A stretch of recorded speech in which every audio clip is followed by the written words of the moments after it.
அத்தியாயம் 39 அரண்மனை முற்றுகை. மக்கள் வகுப்புகளாக பிரிக்கப்பட்டுள்ளனர். பிரபுக்களும் விதிவிலக்கல்ல. ஒரே நேரத்தில் உயர் பிரபுக்கள், குறைந்த பிரபுக்கள் மற்றும் பிரபுக்கள் அல்லாத மாவீரர்களும் உள்ளனர். சுடூர் குடும்பத்தின் இந்த விருந்து இந்த வகுப்புகளை தெளிவாக பிரிக்கிறது.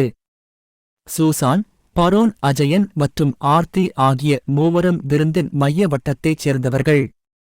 எண்ணற்ற மக்கள் உள்ளே நுழைய முயற்சி செய்தார்கள்.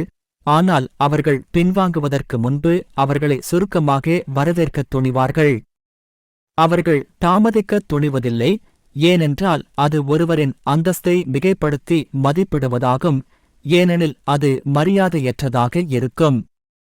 மைய வட்டத்திற்கு வெளியே கிரவுண்ட் உமான் தலைமையிலான மற்றொரு குழு உள்ளது. இந்த குழுவில் 3 எண்ணிக்கையிலானவர்களும் விருந்தை நடத்துபவர்களும் அடங்குவர். சுடோர் குடும்பத்தைச் சேர்ந்தவர்கள்.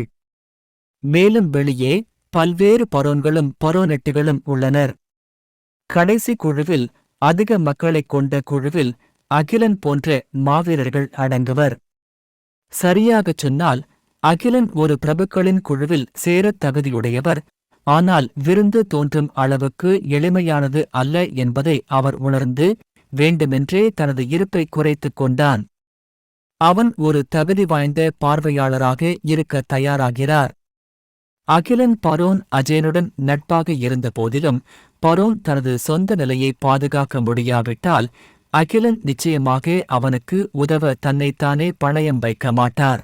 அதுவே ஆர்த்தியாக இருந்தால் அகிலம் ஹீரோவாக நடிப்பது பற்றி யோசிக்கலாம். ஆனால் அதிகப்படியான நாடகத்தனமாகவும் உணர்ச்சிவசப்படவும் விரும்பும் அஜயனுக்கு சரி, நல்ல அதிர்ஷ்டம். விருந்து இன்னும் நடந்து கொண்டிருக்கிறது. ஆனால் சூழ்நிலை அமைதியாக மாறிவிட்டதாக தெரிகிறது. இசை இன்னும் ஒலித்துக் கொண்டிருக்கிறது. ஆனால் நடன தளம் ஏற்கனவே காலியாக உள்ளது. வெளிப்புற குழுவில் இருந்தாலும் தன்னைச் சுற்றியுள்ள சூழல் மிகவும் தீவிரமாகி வருவதாக அகிலன் உணரத் தொடங்குகிறார். மாலையில் கேட்கும் திறன் அதிகமாக இருந்ததால் அருகிலுள்ள மாவீரர்களின் பேச்சை அகிலன் ஒட்டிடு கேட்டான். எப்போது என்று தெரியாமல் மக்கள் இந்த வெற்றியைப் பற்றி பேசுவதை நிறுத்திவிட்டு தங்கள் சொந்த இழப்புகளைப் பற்றி பேசத் தொடங்கியுள்ளனர். உண்மையில் பரோன் அஜயனின் கட்டளையின் கீழ் ஏற்பட்ட தொடர் தோல்விகள் வடக்கு பிரதேசத்தின் 2 லட்சம் பேர் கொண்ட இராணுவத்தை கிட்டத்தட்ட அழைத்துவிட்டன. அவர்களில் பாதி பேர் டியூக் செயின்ட் ஹில்டேவின் நேரடி இராணுவத்தைச் சேர்ந்தவர்கள்.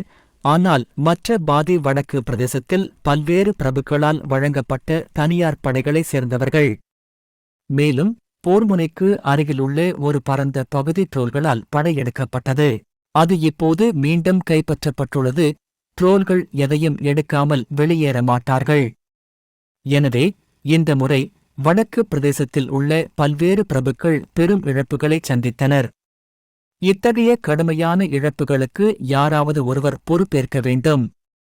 எனவே பேச்சு படிப்படியாக பரோன் அஜயனுக்கு சாதகமாக மாறத் தொடங்குகிறது. நிச்சயமாக செயின்ட் ஹில்ட் குடும்பத்தின் கௌரவம் இன்னும் உச்சத்தில் இருப்பதால் மக்கள் வெளிப்படையாக விமர்சிக்க துணிவதில்லை. ஒரு சில மறைமுக புகார்கள் மட்டுமே.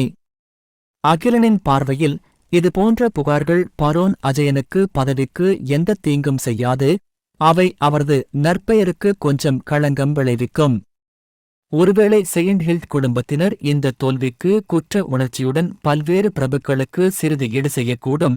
ஆனால் அதுதான் எல்லையாக இருக்கும். கிரவுண்ட் உமானின் முந்தைய கூற்று ஒரு பொய்யாக இல்லாவிட்டால் இந்த சிறிய பிரச்சினை விருந்தின் முக்கிய பாடமாக இருக்கக்கூடாது. எனவே அகிலன் தொடர்ந்து காத்திருந்தான். எதிர்பார்த்தது போலவே சிறிது நேரத்திலேயே அகிலனுக்கு உண்மையிலேயே வெடிக்கும் செய்தி கிடைக்கிறது. கேட்டீர்களா? இந்த முறை சுசான் குதிரைப்படையை முன்னணியில் ஆதரிக்க வழிநடத்திய போது அவருக்கு டியூக்கிடமிருந்து இராணுவ உத்தரவு கிடைக்கவில்லையாம். அதற்கு என்ன அர்த்தம்? நீங்கள் சொல்கிறீர்களா? சுசான் உத்தரவு இல்லாமல் துருப்புக்களை அனுப்பினார். ஆமாம். அதனால்தான் அஜயனுக்கு ஐஸ் ராக் சிட்டியில் நின்றார். அவர் டியூக்கின் இராணுவ உத்தரவுக்காக காத்திருந்தார். அவர் ஏற்கனவே உத்தரவு இல்லாமல் துருப்புக்களை நிறுத்தியுள்ளார். என்ன மாதிரியான இராணுவ உத்தரவுக்காக அவர் காத்திருக்கிறார்? ஏன் இவ்வளவு சத்தமா இருக்கீங்க? மரணத்தை தேடுறீங்களா? அகிலன் வாயடைத்துப் போனார். இந்த மக்கள் கிசுகிசுப்பது போல் தெரிகிறது, ஆனால் அவர்கள் உண்மையில் தங்கள் உரையாடலை மறைக்க முயற்சிக்கவில்லை. மேலும் இந்த கிசுகிசு கிட்டத்தட்ட முழு விருந்து முழுவதும் பரவியிருப்பதை அவன் ஏற்கனவே கவனித்திருந்தார். இந்த நேரத்தில் இந்த மறைந்திருக்கும் அடி நீரோட்டம் எதை பற்றியது என்பதை அவன் திடீரென்று உணர்ந்தான். சந்தேகத்திற்கு இடமின்றி இன்னும் இந்த மக்களின் உண்மையான இலக்காக இருந்தார். ஆனால் எல்லாவற்றிற்கும் மேலாக அவர் டியூக்கின் மூத்த மகன். மேலும் வடக்கு பிரதேசத்தில் செயின்ட் குடும்பத்தின் கௌரவம் இணையற்றது. பெரும் இழப்புகளை சந்தித்த பல பிரபுக்கள் மற்றும் பிரபுக்கள் அஜயன் மீது தங்கள் கோபத்தை காட்ட துணியாமல் இருந்தனர். இருப்பினும் யாராவது தலைமை தாங்கினால் நிலைமை வேறு மாதிரியாக இருக்கும். இந்த நபர் ஏற்கனவே தனது நிலைப்பாட்டை தெளிவுபடுத்திவிட்டார். தோல்விக்குப் பிறகு அஜயனை முதலில் பார்த்தபோது அவர் பகிரங்கமாக அவரை சவுக்கால் அடித்தார். இன்றிரவு விருந்து தொடங்குவதற்கு முன்பு அஜயன் கவனமாக திட்டமிட்டிருந்த ஒரு நிகழ்ச்சியை அவர் மீண்டும் குறுக்கிட்டார்.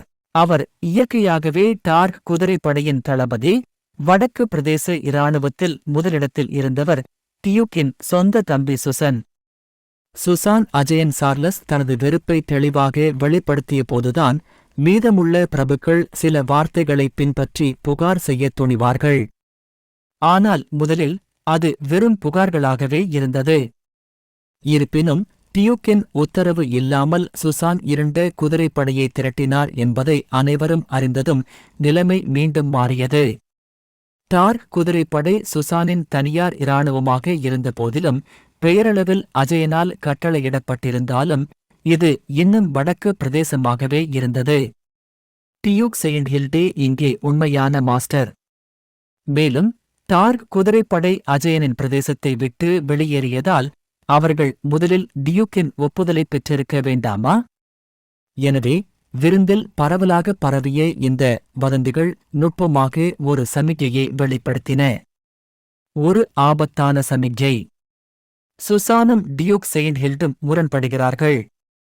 உண்மையில் 3 வருடங்களுக்கு முன்பு டார்க் குதிரைப்படையை ஒதுக்கி வைத்ததிலிருந்து தனது சொந்த தம்பியிடம் பிரபுவின் எச்சரிக்கையை புத்திசாலி மக்கள் உணர்ந்திருக்க வேண்டும். ஆனால் அந்த நேரத்தில் அஜயன் தனது மூத்த சகோதரனின் கட்டளையை மீறவில்லை. ஆனால் இப்போது அஜயனின் கடுமையான தோல்வியின் கீழ் சுசான் இறுதியாக தனது உறவினர்களுக்கு சாதகமாக நடந்து கொள்ளும் சகோதரரிடம் அதிருப்தி அடைந்து தீவிரமாக எதிர்க்கத் தொடங்கியிருக்க முடியுமா? நினைவில் கொள்ளுங்கள், டார்க் குதிரைப்படை மிகவும் பயங்கரமான இராணுவம். 50,000 பேர் மட்டுமே இருந்தாலும் சுசானின் கீழ் அது வடக்கு பகுதியை கடந்து செல்லக்கூடும் என்பதில் யாருக்கும் சந்தேகமில்லை. மேலும் அஜயன் சந்தித்த தொடர் தோல்விகளால் வடக்கு பிரதேசத்தின் இராணுவ வலிமை கணிசமாக பலவீனமடைந்துள்ளது. இதைக் கருத்தில் கொண்டு டார்க் குதிரைப்படை இன்னும் பயங்கரமாக தெரிகிறது. எனவே இந்த வதந்தி இவ்வளவு பயங்கரமான தாக்கத்தை ஏற்படுத்தியது. சூசான் ஜூனியரை தனது தவறுகளுக்காக உண்மையிலேயே கண்டிக்க விரும்பியதால் அஜயனை மீண்டும் மீண்டும் அவமானப்படுத்தினாரா அல்லது டியூக் செயின்ட் மீதான தனது அதிருப்தியை வெளிப்படுத்த விரும்பினாரா? கவுண்ட் உமானின் குறிப்புகளையும் விருந்தில் இப்போது எழும் நிலத்தடி நீரோட்டங்களையும் கருத்தில் கொண்டு திடீரென்று ஒரு பயங்கரமான புயல் உருவாகி வருவதை அகிலன் உணர்ந்தான். அது உருவானவுடன் அது முழு வடக்கு பகுதியையும் துடைத்துச் செல்லும் பயங்கர வலிமையை பெறும். விருந்தின் சூழல் மேலும் மேலும் பதட்டமாக மாறியபோது நைட்ருத்ரன் சுடூர் திடீரென்று அஜயனின் முன் வந்தார். அவர் முதலில் மரியாதையுடன் வணக்கம் செலுத்தினார். பின்னர் தலையை உயர்த்தி நேர்மையாக கேட்டார், என் பிரபு அஜயன், வடக்கு பிரதேசத்தில் இவ்வளவு பேரழிவு தரும் தோல்விக்கு பொறுப்பேற்க வேண்டிய ஒருவர் இல்லையா என்று நான் கேட்க விரும்புகிறேன். அஜயன் சம்பவ இடத்திலேயே திகைத்துப் போனார். அஜயனின் முகம் உணர்ச்சியற்றதாக இருந்தது.